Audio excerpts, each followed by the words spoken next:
You may not know this by looking at me, but I used to be a pro mascot, which was cool. Got to experience a lot of celebrity perks, you know. Woo, yeah! Thanks, Becky. You know, celebrity perks, taking pictures, signing autographs, but I didn't have to put up with any of the bull crap, like hot chicks trying to bang me. Yeah, who needs that? Then I went on to be an ice hockey mascot. I had to learn how to ice skate. I'm not the best at ice skating. I'd say I'm somewhere between Lieutenant Dan and Tanya Harding, you know, which is also a great place to party.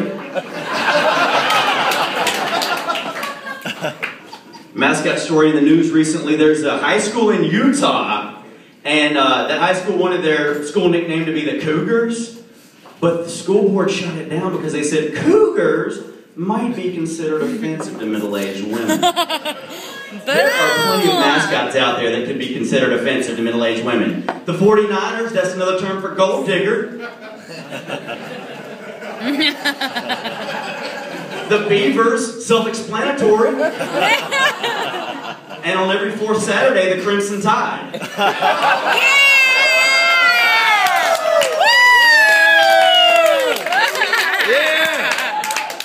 God. I just hate saying Crimson Tide, man. Those fuckers are annoying. Yes. Everywhere I go since they won the national championship, roll Tide, roll, the Crimson Tide are going to kick your ass. Thank you, auto mechanic at Walmart. Pipe down, Randy. Mouth breathers like you are why they had to shorten it to Bama, just like the jelly. Are there any Bama fans here? I apologize. I do realize that the majority of you can pass a basic spelling test. Now the premarital blood test, that's neither here nor there. You're inbreds. I wasn't too happy with the Super Bowl either. Eli Manning. Boo! Boo! Eli Manning? You cannot look at Eli Manning and tell me that man didn't evolve from a monkey, okay? You look at the evolution chart where it goes from man to monkey, the one in the middle that looks like he's lining up under center, that's Eli. We are witnessing evolution in progress, folks.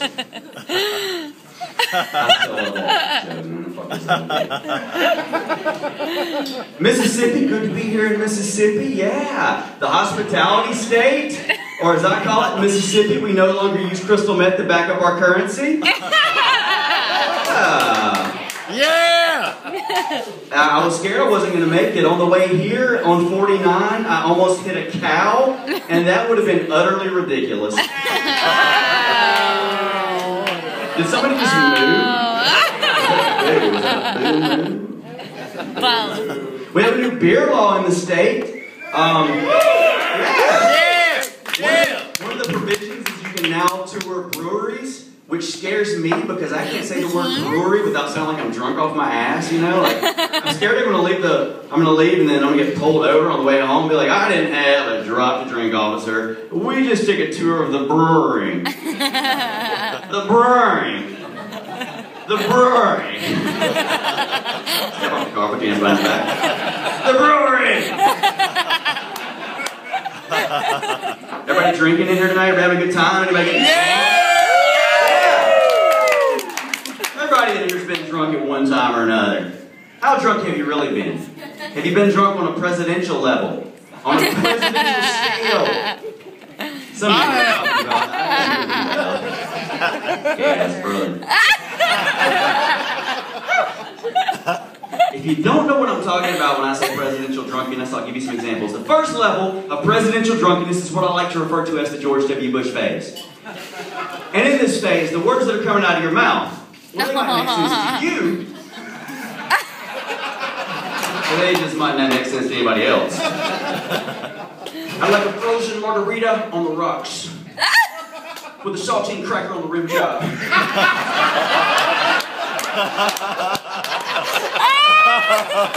Hey, bartender, let me get a Heineken with a shot of moonshine. Because I like for my Heine to be shiny. That's right.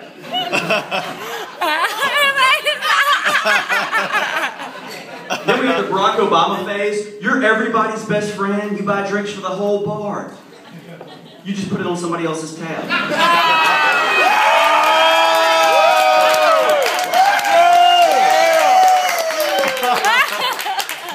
Let me get 2 Heineken. 3 Guinness. And 4 Michelob. And I need you to spread that out. Put that on all the tabs in the bar. Let me be clear. We're going to have a beer summit.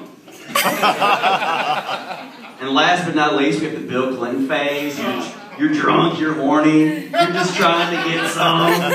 And you come up with some of the worst pickup lines of all time. I'd like to dip my McNuggets into your sweet and sour. Baby, I signed NAFTA into law. NAFTA, which stands for Not Against Feeling That Ass.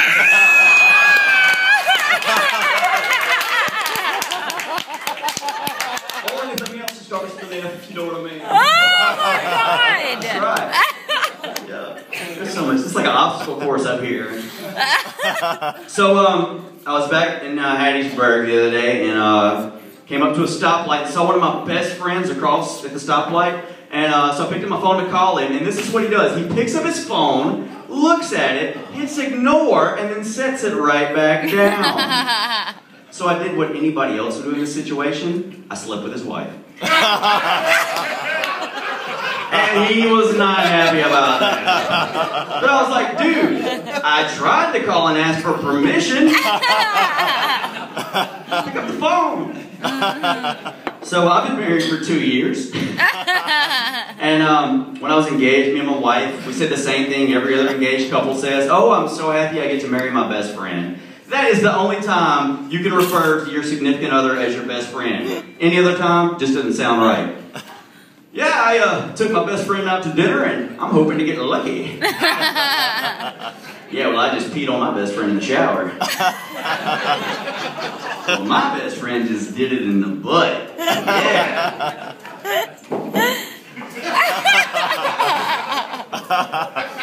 My grandmother started dating again, yeah.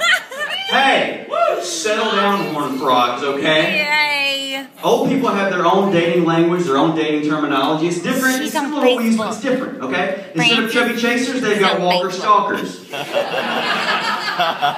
Instead of nipple clamps, denture pinchers. Oh my God! And instead of the missionary position, they've got the diaper change.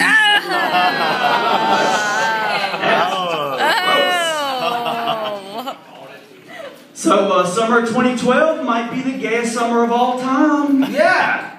Gay summer 2012. Started off, Barack Obama came out in support of gay marriage, just like any other Allah-fearing Muslim would do.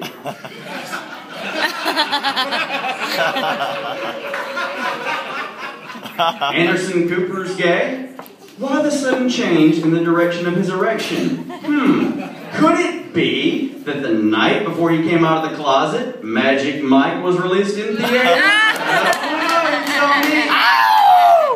Any guys who've seen this, seen that movie, you've at least considered it. Not me. Sure. Magic Mike would have been so much better if it would have been about strippers who were also magicians, you know? Like Matthew McConaughey comes out on stage, he's like, for my first trick, I'm gonna make all your panties disappear. See a lot of lawbreakers in the house tonight. Look like they want to get sawed in half.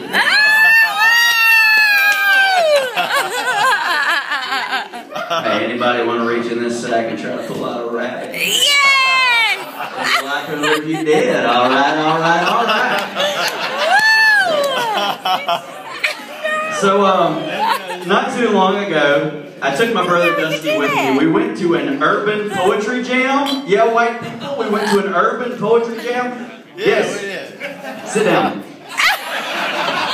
I did not realize how pornographic poetry had become. It was so hardcore, I felt like I needed a Nuva ring for my ear hole. But I left out of there, I was like, you know what, I can do this. I'm just as artistic, just as poetic, I'm just as urban as Keith Urban. So tonight, I give you a poem that I wrote that I like to call Yummy Love. Uh-oh. Oh God. Oh. Yo, it's time to begin. What might be a sin, for me it's a win as you open your box and let me in. I'm not trying to treat you, I just want to eat you. As I taste your walls, my tongue gives its applause. This was 2 lips to lie, taste turns to tide as I devour your gushy cream inside. This was a girl that did that at the... But please don't mistake, I made your mind do a fake, because I'm talking about my little Debbie zebra cake. Y'all are nasty! Alright, Jimmy, come on. Thank you. My name is Jamie Arrington.